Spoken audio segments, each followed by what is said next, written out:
Does the thought of adding another thing to your plate right now make you want to run to the hills? If so, I'm going to show you the biggest mistakes to avoid when you're getting ready to take new land. My name is Molly. I'm a busy mom of 6, and I teach other families how to live healthier and happier lives through faith, fitness, and nourishing foods. We had so much fun about 3 weeks ago with the Virtual Business Startup Challenge. The challenge is unfortunately closed right now, but I'd love for you to get on the waiting list for when we reopen the challenge later this year. So I want to tell you a little bit about my good friend, Michelle. She is an amazing businesswoman that is crushing it in her space, but she was struggling with how to incorporate her message of faith into her business world, how to structure her message and how to actually speak from her heart while doing business. After the challenge that she completed, she experienced new freedom in how to pursue her dreams with Jesus at the center. So I'm going to share with you now some of the biggest mistakes to avoid when you're starting a business from home. The first one that we're going to look at is the no money barrier. Many people think you have to have like this huge reserve of cash in order to start your business from home. That is actually not true. All you need is a smartphone and a good Wi-Fi connection to share your lifestyle and document your journey on social media. You can do it with literally almost zero startup cost. Forget the glossy brochures, forget the fancy office equipment. You don't need that right now. You can get started with virtually no money down.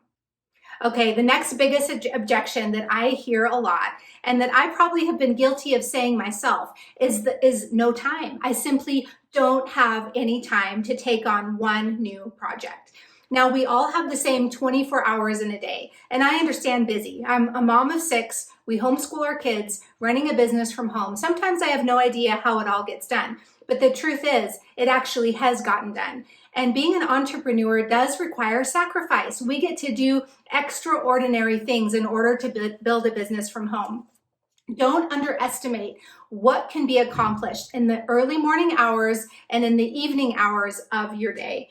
If you're willing to give up some weekends, maybe some vacations, and put in those hours early in the morning, you can build momentum, and lack of time is no longer a barrier. You can fit 15-minute slots into your day, 20-minute slots into your day, and it is possible to build your business because it is more about consistency of action than having lots of hours to just leisurely go about your business building experience. So the next mistake to avoid is to go into your business having a hobby mindset, thinking that you're just going to be doing it when you feel like it or be doing it for fun when it feels good, when in truth, business is not always something that you're going to want to do.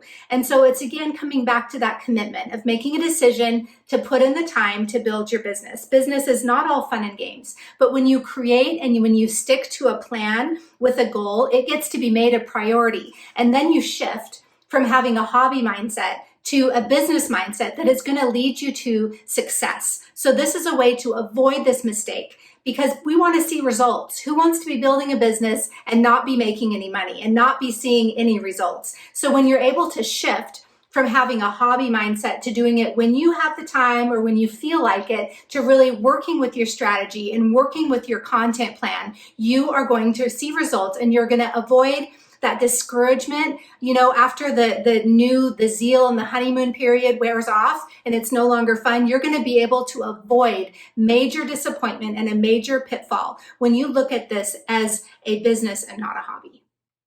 Another bridge stopper that often comes up with my clients is not having the support of family and friends. And it's absolutely essential that you do gain the support of your family and friends. Maybe your significant other, your spouse, let them in on what you're doing and talk to them. It's largely about communication. And oftentimes people will take you seriously when they see that you have sort of thought things through, that this isn't just, a wild hair or something that you're pursuing on a whim, but this is something that you have an action plan.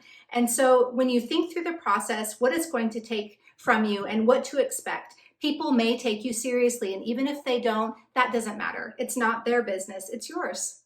Another pitfall to avoid is not having a workspace. So for the first 2 years, I simply used my phone and a notebook in order to build my business. And then I discovered it really helped to have sort of an anchor center, and it wasn't a whole office. It was simply one small area on my countertop. That's where my business workspace started. And so maybe you don't have that even in your small apartment or whatever. That's no problem. You can go to a coffee shop, go somewhere where there's internet, where you can get a good Wi-Fi connection, and you can work there. You can even do it from your car. This is a mom pro tip. You can go to your car, close the doors.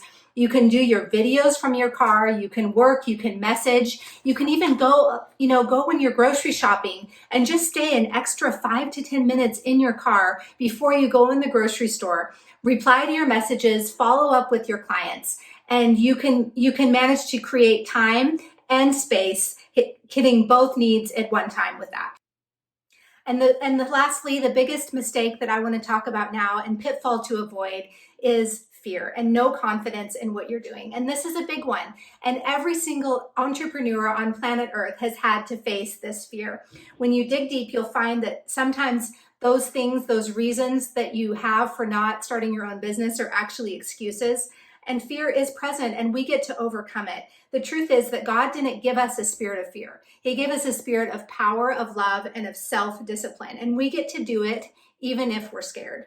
We get to do it imperfectly. And the thing is, the more you do it, the better you're going to be at that thing. So don't worry about looking foolish or what other people are going to say. What other people think of you is none of your business. You get to go forward even if you are full of fear and trepidation. You get to do it scared, and you're going to grow in confidence the more you repeat an activity and the more you pursue that thing.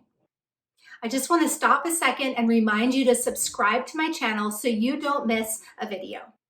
Now, I would love to hear from you. What are your biggest bridge stoppers when it comes to starting your own business from home? Is it lack of a workspace? Is it lack of time? Is it money? Is it fear and lack of confidence? Is it that you have your kids around all the time and it's maybe hard to carve out a little bit of quiet space to be able to get some work done? I would love to hear from you so I can know how best to support you. Thank you so much for watching this video. I appreciate you. I'm grateful for you. Thank you for your time, and I'll see you next week.